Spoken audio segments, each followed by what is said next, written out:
Hi, I'm Dave Worzel and you're watching PHTV4, and I hope you can tell by the background we are at the Lake Katherine Nature Center in Palos Heights. We are actually in the butterfly garden, but we've got the beautiful lake behind us. And more importantly, we've got Tara Taylor with us, who is the Education Program Coordinator and a naturalist here. And Tara, you're going to give us a preview of fall programs and classes for youth, the younger crowd. Yes. Right? Yes. So can you talk about the programs and classes coming up first in the fall? Yeah, we have our Nature Tots programs, which are 18 months to 3 years old, and it's a child parent-based program, so parents will come with their children to engage in different nature topics such as like insects. We have a pumpkin party coming up, and some other fall fun. So nice things for little kids to do with their parents, yes, or a guardian, or maybe older brother or sister. Yeah, they can attend to. It's just an introduction to like nature things, so it's not anything very instructional. It's more of just like inviting play. Okay, so. Nice. That's the little ones. Yes. Okay. Yes, and then moving up, we have our Little Explorers, which will go to ages 3 to 5. And that one is a little bit more structured. It's still a child parent-based program, so the parents do stay, but this one is actually much more of us actually like teaching to kind of introduce them into more of like a structure and educational components, again, around a nature theme. And I'm taking for all these programs that you're talking about, people should register? Yes. Whether online or can they call? How do they register? Yeah, so we have our registration system, which is Civic Rec, and then you could also, if you're in the area, you could always pop in and talk to our front desk, or you could also call as well. Okay. Too. Other programs, activities coming up, or the older youth? So we have our after-school program. So, like the name says, it's after school. So it's ages 5 to 8 or 8 to 11, and it's after the hours of school, so that all children can come and enjoy the programs that we offer. And we also have our Junior Explorers back, which is one of my favorite ones.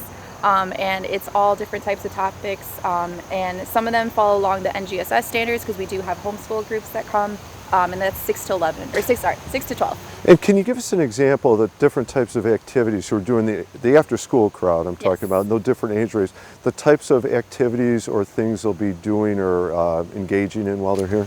Yeah, so for the Junior Explorers specifically, we right now we're talking about water quality, and we're talking about macroinvertebrates. We're also talking about pollution, and then we also start dipping into, like in November, we'll dip into talking about like Native Americans and also pioneers, and we also do some cooking as well. I love that you think I know what macroinvertebrates are. That is really cool. And what, you know, I actually do, but for the people who don't, what is that? Yeah, so they are the invertebrates, or things without a spine that live in our water, and those are the things that we can actually see with our eyes. The macro part? Yes, and then invertebrates without a spine. So they're looking to see usually just kind of understanding the life cycle of different insects as they are in different life stages. And a lot of them that we don't know about, or that we do see on land, actually start in the water, like mosquitoes, dragonflies, damselflies, and some other types of. Okay, nice. Did that cover all those after-school programs, or do the older kids look at the same thing? Yeah, so there's other things that they do as well. I think one of them that's also coming up is like a nature art program, and I think there might be a fishing. There's a couple of really fun things. So a good variety of activities, all the age range. Did we cover all the activities for the youth groups now? Yes. Okay. Yes. Other special events or programs coming up? So as always, we have our Monarch celebration coming up, and that is September 20th and 21st. It takes place, part of it, in this beautiful garden that you're seeing right now.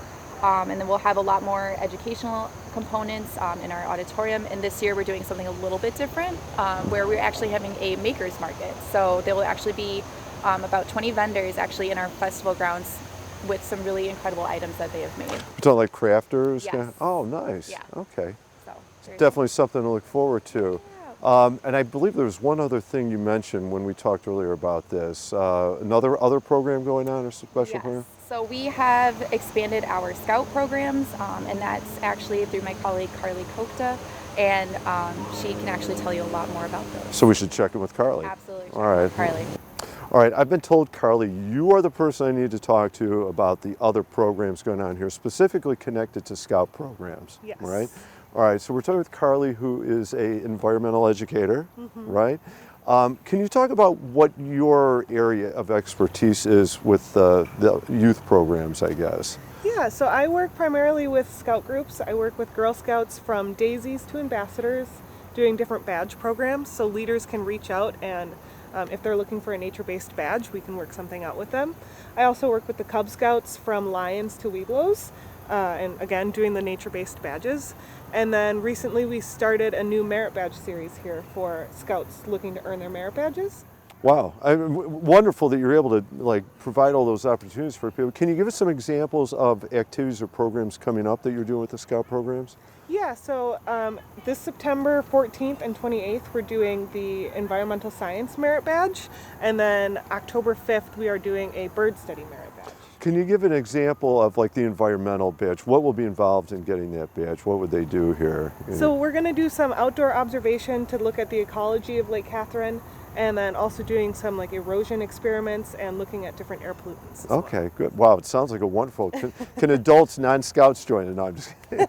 No, it sounds like a great program. What about the one connected to birding? Is that bird identification by sound and sight, or what's involved in that one? Yeah, we're going to take some binoculars, walk around Lake Katherine, see the birds that we have here, and then learn the basics of birds, like their body parts and the functions of their wings and things like that. Okay, wow. Well, that's great. Carly, thank you very much. It sounds like the Scouts have great opportunity to engage in here and enjoy with you, and thanks for spearheading that. Thank you. Good luck with Lake Katherine. Thanks. All right. I'm Dave Worslow. You've been watching PHTV4, and we have been at Lake Katherine taking a look at fall programming 2025. Thank you for watching.